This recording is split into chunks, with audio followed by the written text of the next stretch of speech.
Hey, what's up guys? I'm Joseph Ryan Bati, your tech warrior from Limang Siglo. Today we're going to talk about the camera angles, camera shots, and camera movement. But before that, intro this.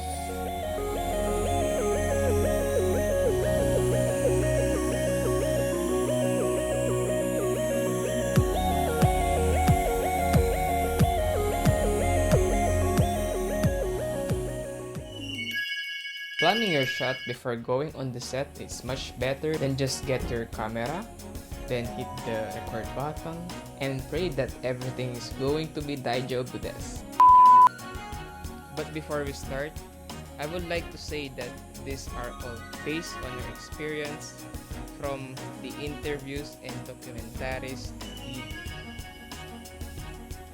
There are many ways for you to get your angles. There is this angle for certain scene you wanted to capture just the only eyes or any gesture, hand gestures, and you can focus it to the hand. This is where the camera shot sizes matters. In our case, we just generally use 3 shots: the wide shot, the medium shot, and tight shot. This talking head mainly uses extreme medium shot.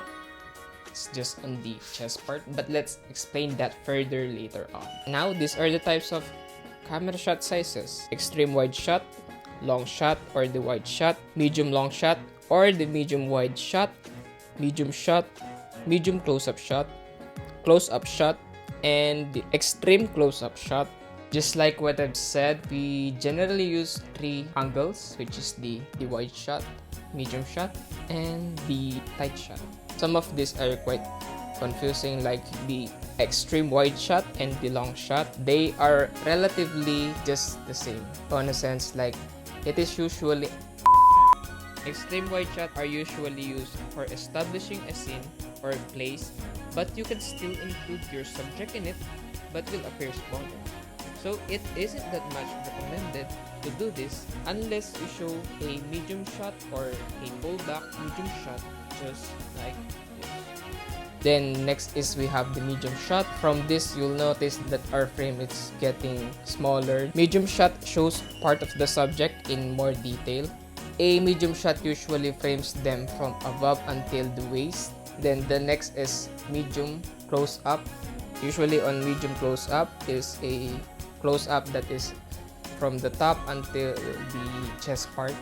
Then you have the close-up shot, which gives much more details. As the name suggests, it's close up, so it's close up of a something like this, my gestures, or solely my mouth or my eyes, not necessarily on just the head part. So one way to really emphasize this thing is you have to use a close-up shot or even a extreme medium shot. Now let's go to the extreme medium shot.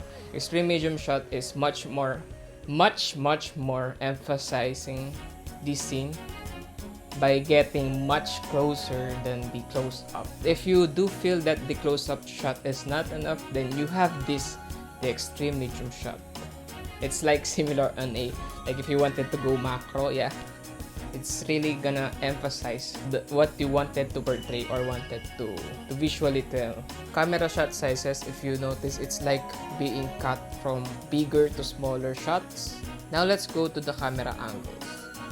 Camera angles consist of the eye level shot, the low angle shot, the high angle shot, the shoulder level shot, the Dutch angle shot, the bird's eye view shot or the overhead shot, and the aerial shot or the drone shot. The importance of camera angles, it gives you different kind of perspective. Just like in mine, I have now a 3-cam setup, which the camera is in front of me, the other is on the right side, the other is on the left side. So it gives more perspective than the usual 1 angle shot. Now let's go for the eye level shot. These 3 cams are on a eye level shot, which is, as the name suggests, the camera is in the level of my eyes. This angle usually is used for this type of scene, which is a talking head or On our interviews and some documentaries that we do, high level shot is the most common shot that we use. And then the low angle shot, your camera is lower than the subject. It suggests that this subject is something of a powerful person, or it gives power to the subject. It's similar to a worm's eye view shot, which is the camera is on the ground. This is a low angle. It doesn't necessarily mean that your camera should be at the ground because it's just a low angle. The camera's level is different from the subject, which is a lower angle shot. And then opposing to that is the high angle shot, which is your camera is higher than your subject, similar on the bird's eye view shot. But bird's eye view shot is just like a drone shot, which is on the highest of the highest in the sky, up in the sky. So the high angle shot is your camera is higher than your subject, and the perspective of it is that you're looking down at the subject. That is suggests that the subject is quite weak or something. Next is the shoulder level or over the shoulder level, which is commonly used on conversational scene, or just like in our interviews, we do use it as a backup shot. And yes, the camera is at the shoulder level of the person who the person is talking to. The camera is in the shoulder level of the subject one, and it is directly facing the subject two, giving this conversational feeling. And then next is we have the point of view shot, which is giving you this first person feeling. The view of the camera represent the person itself. We directly see, or the subject see, or the character see. That's the point of view shot. And then we have the Dutch angle shot. Dutch angle shot is this. It's like a tilted into a 45-degree, quietly tilted shot, which gives you this very unpleasant feeling, or this shot gives the feeling that the scene is uncomfortable, or there's something bad is going to happen. And then you have the bird's eye view shot, just like I said. And then bird's eye view shot, and then the drone shot, which we do use on some intro, extra, and all. And then pull back. Now let's go to the camera movement, the very last in our list. Camera movement consists of the panning, tilting, dolly shots. The usual camera movement that we use are just the panning shot, the tilting shot, sometimes dolly shot. We usually use dolly shot on live streams and on some of the following the subject scene, wherein the walking while talking. Dolly shot is a moving shot that follows your subject. Either you have something of a trolley or something that has gulong-gulong.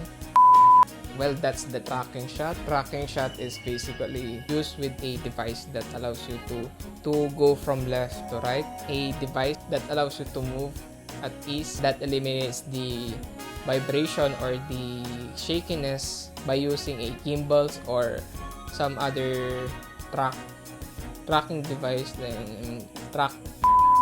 Now, panning is the camera movement horizontally, and then tilting is the camera movement going down, going up, going down, going up. Now there is one more shot that we have to include in this, but ironically, this shot is not a moving one. This is usually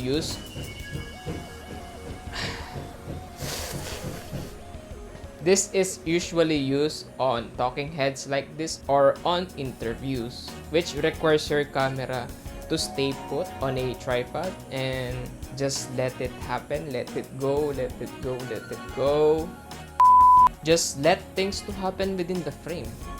It doesn't necessarily mean you use static shot on interviews and talking heads like this, but it is of course ideal to put your camera on a tripod and have it just on a static shot. Now that we know the camera shot sizes, the camera shot angles, the camera shot movement, we can now properly plan out our shots basing on what we need and on our creativity. Again, for the camera shot sizes, you can just cut it down into three, which is the wide shot, medium shot, and the close-up shot. And then camera angles is based on your needs and your creativity. Like if you need to make your audience uncomfortable, do the Dutch angle.